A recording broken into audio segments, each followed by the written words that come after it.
बिस्मिल्लाहिर्रहमानिर्रहीम। अस्सलामुअलैकुम, सुबह बखैर और खुश आमदीद ATV मॉर्निंग विद फराह में।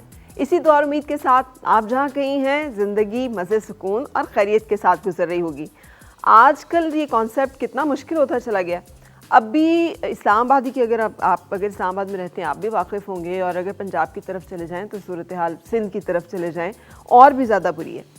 यानी जो स्प्रिंग का एक बहार का जो एक अरसा होता था वो उतना ही मुख्तसर हो गया है जितना कि इंसान की ज़िंदगी में बहार का अरसा जो है मुख्तसर होता है। अब ये सीज़न मौसम बहार जो है ये भी उतना की मुख्तसर और उतना की गैर यकीनी है। यानी आपको हमें अंदाज़ा ही नहीं होता कि सुबह अगर हम बहार की फीलिंग जो है इंजॉय कर रहे हैं तो दोपहर तक गर्मी जो है कितनी क़यामत ख़ेज़ हो जाएगी। ख़ुद सोचें, अगर हम नंबर करें कि इस साल बहार का मौसम जो कितना रहा, यहाँ तो सर्दी का एहसास रहा या फिर एकदम से सख्त गर्मी, और जो बीच में एक ट्रांजिशन का टाइम है वो कितना श्रिंक हो गया। मेरा ख्याल है गिनती के चंद दिन हैं, कुछ एक डेढ़ हफ्ता होगा जिसको हम कह सकते हैं कि मौसम जो है बड़ा प्लेजेंट रहा, और टेम्परेचर्स कितने ऊपर जा रहे हैं। हमारे हमसाया मुल्क इंडिया में बहुत सारे शहर ऐसे हैं जहाँ टेम्परेचर अभी 42 और के नज़दीक जो है वो जा रहा है। और हमारे अपने देख लें आप कि हमारी गर्मी दोपहर के वक्त जो है उसकी सूरत हाल क्या है। और ये अगर आप इसको थोड़ा और आगे लेके जाएंगे, जून जुलाई, ये तो अप्रैल है, अभी हमने छोटी ईद गुजारी है। अप्रैल में अगर ये सूरत हाल है, स्टार्ट ऑफ अप्रैल में, फर्स्ट वीक ऑफ अप्रैल में ऑलमोस्ट, तो तकरीबन जब हम जाएंगे जून जुलाई में तब टेम्परेचर्स हैं वो कितने होंगे। और ये किसका किया धरा है? आखिर इतना खूबसूरत टेम्परेचर्स होते थे, इतने अच्छे मौसम होते थे।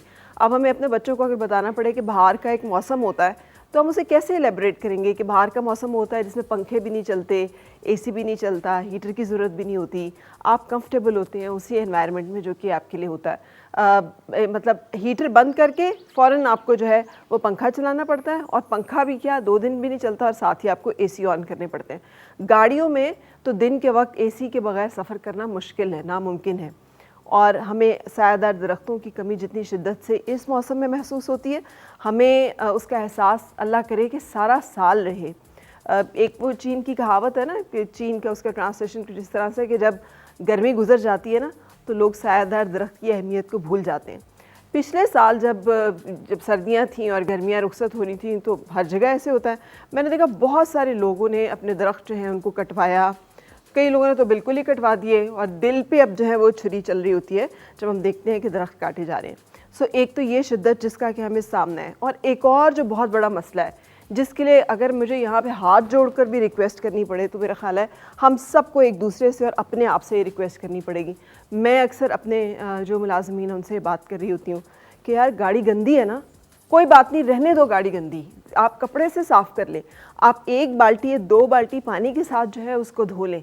ये जो आप पाइप लगाते हैं और पाइप लगा के आपको शौक़ होता है गाड़ी को चमकाने का, और साहिब तो सो रहे होते हैं उस वक्त, उन्हें तो फ़िक्र भी नहीं होती, परवाह भी नहीं होती, ना ड्राइवर को परवाह होती है, और बोर ऑन है या फिर मोटर जो है वो चल रही है और पानी धड़ाधड़ उससे वो धो लिया है और गिराई जा रहे हैं, पानी ज़ाया हो रहा है।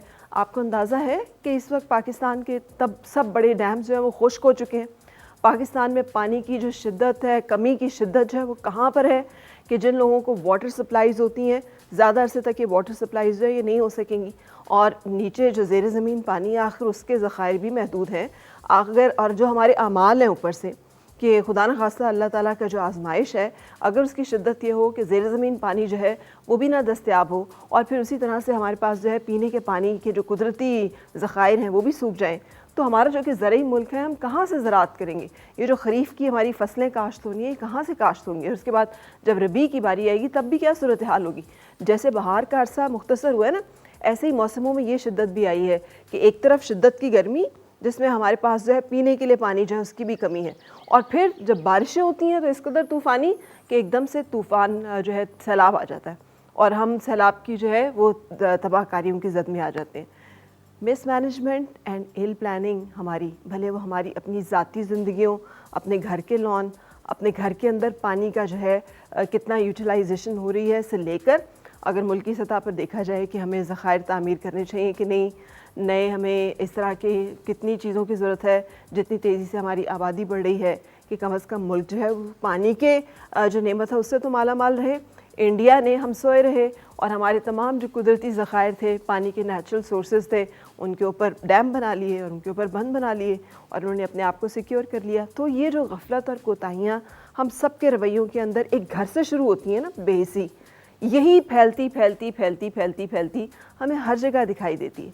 आने वाले दिनों में पाकिस्तान का मुस्तकबिल महफूज बनाने के लिए बहुत ज़रूरी है कि हम लोग अपने घरों के अंदर सबसे पहले तो ये लागू करना शुरू करें कि हर वक्त जो है फ़्लश की टैंकी को अगर इस्तेमाल करना है तो कितना ज़रूरी है वो, और उसको ऑल्टरनेट क्या हो सकता है। यहाँ तक रेन वाटर हार्वेस्ट की बातें कब से हो रही हैं, आज तक हमने उस पर कोई काम नहीं किया, कैसे करना है। गाड़ियों को धोने पे तो मुकम्मल पाबंदी होनी चाहिए, और मुझे तो लगता है कि जैसे आप यूके वगैरह में चले जाएं या और बहुत सारे यूरोपियन ममालिक में 1 मीटर लगा होता है जो पानी की कैलकुलेट करता है, पानी का आपका अखराज कितना हो रहा है आपके घर से, और उसके ऊपर कैलकुलेशन होती है कि आपकी पानी का बिल जो है वो कितना आएगा। कोई फ़िक्स बिल नहीं होता जो यहाँ पर हमारे यहाँ पे CDA का आता है कि 1000 रुपये या 2000 रुपये जो है वो फ़िक्स बिल आ रहा है। आपका जैसे आप बिजली यूज़ करते हैं, जितने यूनिट्स यूज़ कर रहे हैं उतना ही अगर पानी कितने क्यूबिक फीट जो है वो आपने यूज़ किया, उसके लिहाज से आपकी बिलिंग होगी। अगर हमारी बेहिसी जो है, एहसास ज़िम्मेदारी हमने ख़ुद नहीं इस तरह से लेनी, तो किसी न किसी तरह से तो इस बेदरेग इस्तेमाल को रोकना ही पड़ेगा, और रोकना ही चाहिए अगर हमने अपने मुल्क को लिवेबल रखना है अपनी आने वाली नस्लों के लिए। हम क्या सोचते हैं, हम अपने बच्चों के लिए एक प्लॉट लेके यहाँ पर, और उस प्लॉट में अपने बच्चों को एक मुस्तकबिल महफूज दे रहे हैं, जब यहाँ पर अगर पानी ना होगा और टेम्परेचर जो है वो 50s और 50+ पे जा रहे होंगे, और बिजली नहीं होगी इतनी, और कोई ऐसा रिसोर्स नहीं होगा कि जिसके साथ कूलिंग की जा सके, तो क्या वो कोई भी एक शख्स जो है अपने उस प्लॉट में खुश रह सकेगा या ज़िंदगी गुजार सकेगा सुख और सुकून के साथ। बहुत ज़रूरी है कि हम इन चीज़ों के ऊपर गौर करें और इंडिविजुअली से लेकर इज्तिमाई सतह पर इसके बारे में सिर्फ गौर व फिक्र और बातें ना करें, कुछ काम भी करें। इस एक थॉट के साथ let's start today's show. Break पहले और फिर मिलेंगे आज के मेहमानों से।